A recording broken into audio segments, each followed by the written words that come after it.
Hi guys, welcome back to the channel. Nick here, Gimme Market Reviews, and today we're going to be looking at mini drivers. This is the Taylormade Burner, so you'll be able to get a few of these online, maybe at a bit of a discounted price, bit of an offer. Check out Gimme for those as well.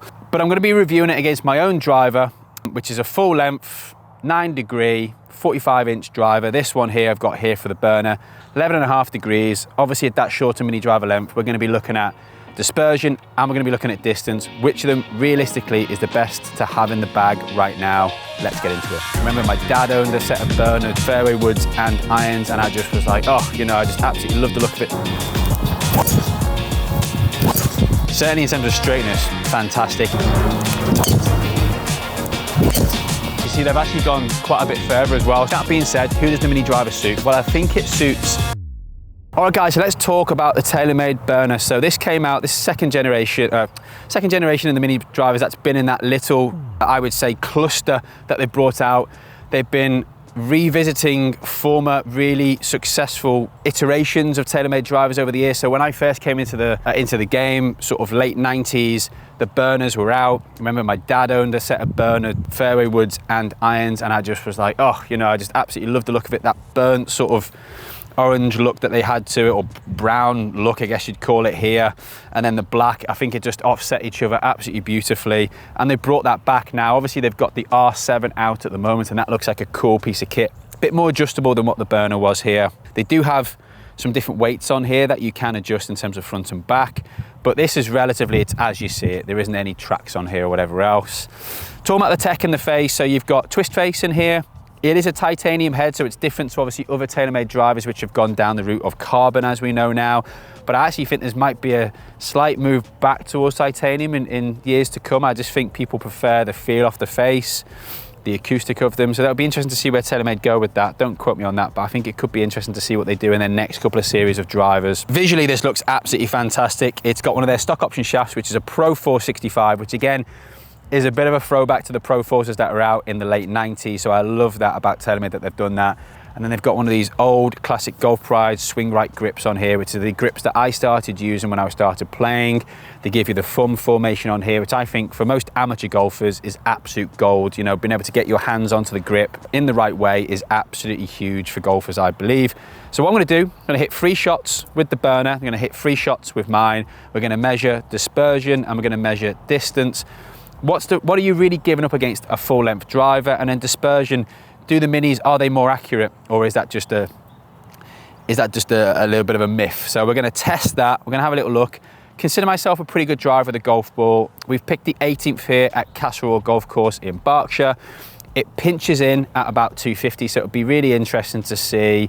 This potentially would be a hole where you would hit a mini driver to just stay short of the trouble or try and fly it over the top with driver. So let's hit some shots.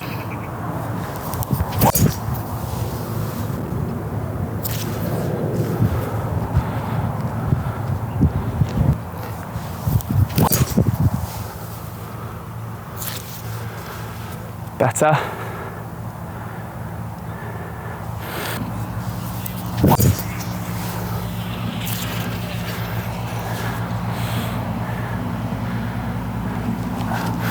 Not my best strike, but again, that's 3 there down the fairway. Right guys, so hit 3 good ones there with the burner, and they all were just slightly up the left-hand side. Be interesting just to see where the dispersion is with them.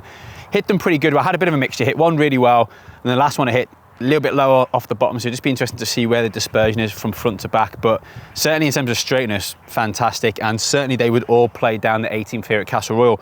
Now I've got my driver. This is obviously fitted to me, 9 degrees, so it's 2.5 degrees less loft, and it's a little bit longer in shaft length, obviously. So gonna hit a couple just to see what the main difference is here as well. Let's get into it. Flatter flight, good line on it though. Oh, so that one is interesting. That was a slight miss hit.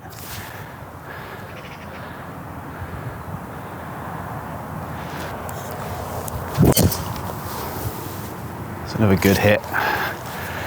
Yeah, that'll be interesting. Right guys, so here's the results from the drives that I hit. So I've got one here. This is the third one they hit, which wasn't my best strike, a little bit out the bottom, but middle of the fairway and a good distance. If you remember, I said the bunker was at 250, so that's probably at 255, 260. Then these two I hit much better. Although I've missed a fairway, I'd be happy with these as a miss, definitely. You see, they've actually gone quite a bit further as well, so we're kind of out at sort of, I would say 265 to 270 here. That was the second shot I hit, and that was the first shot I hit, so pretty good length on them. I was aiming at the lighter sort of rough just up there, just for reference. But yeah, I mean, good distance, I have to say, 275. Typically, I'm expecting to hit my driver at sort of 260. Let's have a little look at the dispersion from my drives there, but I have to say the mini driver performed really well. Okay guys, so interesting test for me there. As I say, I would consider myself a good driver of the golf ball, so I haven't got a mini driver, or I haven't really looked at getting a mini driver fitted for me, because I don't think it's necessarily aimed at me as a market. Personally, I think it's for the guy who struggles with full length driver. You can see here I've hit 3 good drives, so this was the shortest of the 3 that I've hit, and it's basically bang on my line, which is that long grass there. Probably what, 20-25 yards longer than the longest mini, Alex, would you say? Yeah, pretty much. Then I've got this one here that I did hit straight down my target line. This is an extra 15 yards on. I can throw it onto the green from there. Even I can get that one pretty close from there, I think, Alex. And then we've also got the one in the fairway, that was the one that I didn't hit. I hit it a little bit low, a little bit heel sides, spun up a little bit more. But I think that's where the modern day driver head is so good, and they're so high MOI that they're still very forgiving. But that being said, who does the mini driver suit? Well, I think it suits the guy who really struggles with the length of a modern day driver, so 45.5 to 46 inches. If that length, when you look down on it, looks too long for you and you struggle with it, I think mini driver could be something that will help you out, certainly. In terms of the size of the head, I still prefer the bigger looking head, but if you are put off by the bigger looking 460cc head, then that's where the mini driver, again, might suit you guys. Would definitely advise getting fitted for the mini driver as well. Obviously, my club there that I've got, the shaft and everything's been optimized to me. It would be interesting if I could stick the correct shaft into the mini driver, whether I could get a little bit more performance out of that again. But the stock option, the UST, the Pro Force, felt pretty good, have to say. But overall, I would say good dispersion from the mini driver. I don't feel like I necessarily require it. I said to Alex on the way down here, I would either hit a 3-iron here or I'd hit driver. For me, there's no in between. I don't think the mini driver is the right play. Still feel confident with my driver, so it's not for me. If you're a good driver of the golf ball, I don't think you need a mini driver per se. The tour boys using them in a different way, remember. If you struggle with full length driver, mini driver might be for you, at which point go down, get fitted. You're gonna find them on Gimmick very soon as well. Check them out. Hope you've enjoyed that review, guys. If you did, comment below. Have you got a mini driver in bag? Has it changed the game for you? Did you get fitted for it? Did you just buy it off the shelf? Be really interested to hear what you guys think, as always. And if you've enjoyed that review, smash the like button, subscribe to the channel, and as always, I'll see you on the next review. Thanks for now.